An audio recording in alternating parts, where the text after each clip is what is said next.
You know, Democrats are laughing, Republicans are laughing, we're all laughing. All of a sudden, we got a guy in the office right now, we're trying to make fun of him, and everybody wants to fight you, throw beer bottles at you, or punch you. You know, and it's like true.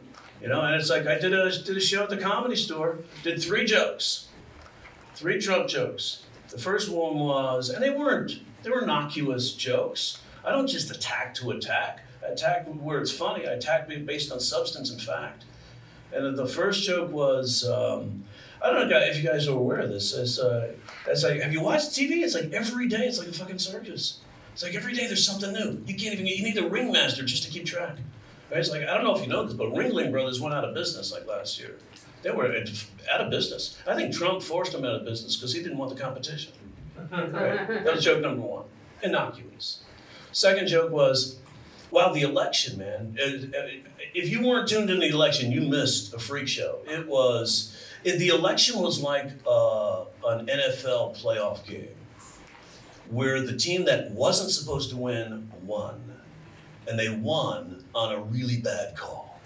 I mean, it was a really bad call. Even the color commentator goes, no, his foot was definitely on the line. We can see that. Let's show that again. Look at it from this angle. You can see his foot. It's out of bounds, man. There's no way that should be a touchdown. They're gonna reverse this in the review. They came back with that, and the officials are sticking with the goal. I can't believe that. And they're all talking about how this no way could happen. But the people who were rooting for that team, we're all up in your grill, man. We won, bitches! We won when they saw the fucking evidence themselves. That's what fandom does. We won! Stop your crying, bitches! Stop your crying! Right? About 6 months later, they're all like, yeah, that was a bad call.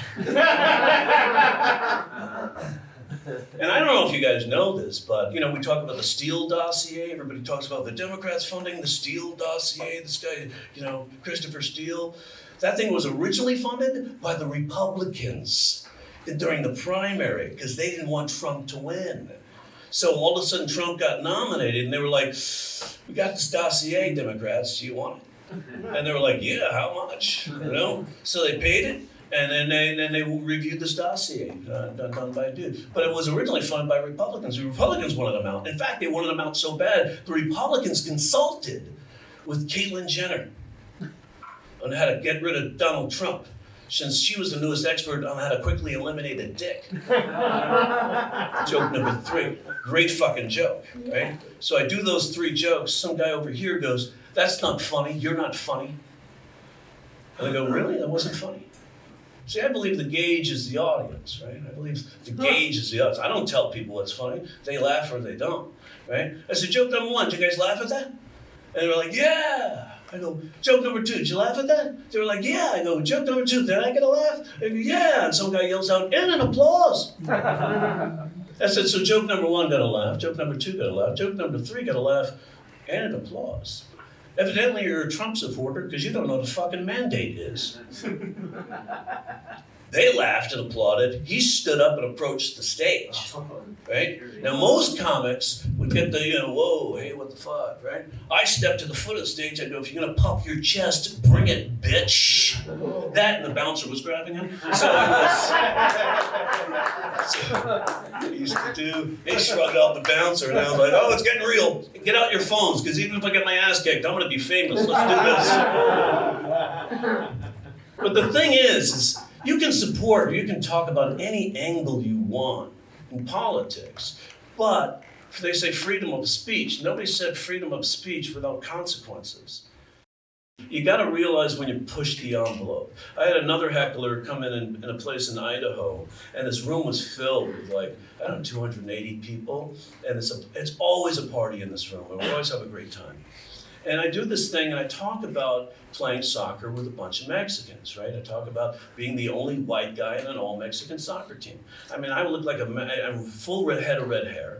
I look like a matchstick running around a field of wheat with these cats, right? And they're yelling at me, "Pasala, Jerry, Jerry, you score goals, and we would take you cruising." And I would score goals, they would take me cruising. I mean, now picture this, me, Opie, in a 68 middle flake purple Impala with full hydraulics, right? Cruising with these guys. They're leaning out the window going, "Hey, chica!"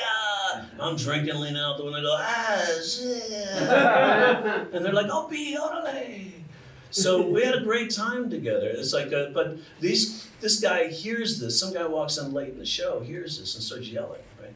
You're fucking easy, man. What the shit you do is easy. What you do is easy, man. And I've been on the road now probably 4.5, 5 weeks straight, and I'm so tired. And I go, really? You think what I do is easy? You think what I do is easy, right? Okay, dude. Why don't you get up here and show me how easy it is? Now, veteran comedians say you should never invite somebody on the stage to do comedy. And I said, why? They said, because they might be funny. Then you better fucking practice. Because if some guy can just do a walk-on and beat you as a pitcher in the majors, you're going down to the minors till you find your stuff, right? So I go, get up here and see what you can do. And I know that when people get up here and the lights hit them, they freeze. So this guy gets up there, he's trying to be like, I'll get up there and do this, man, I'll get up there. Now, also remember, I've been doing this for about 30 minutes with this crowd right here. It's 280 people, 83 people. And once they laugh, I'm their friend. And I know that psychologically, inherently. I gave them the heroin. They're beholden to me because I just gave them a bump. Right? And now they want more. So this guy comes up and he stands at the mic. I go, go ahead, give it a shot, dude, give it a shot. And he goes, how you guys doing? Not funny. Is it funny? They're like, no! Keep going. So I was with my girlfriend this weekend and not funny. Is it funny? No! Hey, dude, I'm not giving you the same respect you were giving me. Hang on. Went down on stage, sat down in front. We go, you're easy. Is that a tattoo of your mom on your arm? And all of a sudden, the bouncers come up and get the guy off the stage. And I said, yeah. It's like, you see, not that easy, is it, buddy? Not that easy. And the funny part for me is like half the town right here is laughing at your ass. And the other half is waiting for you to go pump their fucking gas. Get the hell out of here. Jugular. He went out to his truck, got a gun, tried to come in and shoot up the place. He went too far. Even the guy I was working with, Jerry, you went too far with that. You should. I go, fuck you, went too far. I didn't go too far. And then the bouncer's like, the dude tried to come back with a gun. I think I went too far. So lessons, right? Lessons. We learn lessons. In the meantime, remember, if you have any questions about comedy writing, you can hit me up on Twitter at, my handle is @JokeDoctor, and hit it with the hashtag of AskTheJokeDoctor. And if you enjoy the videos you see here, feel free to subscribe. And you're going to see that bell that shows up right to the right of that. Hit that bell, and that way you get the reminders when I upload new videos. Bye-bye.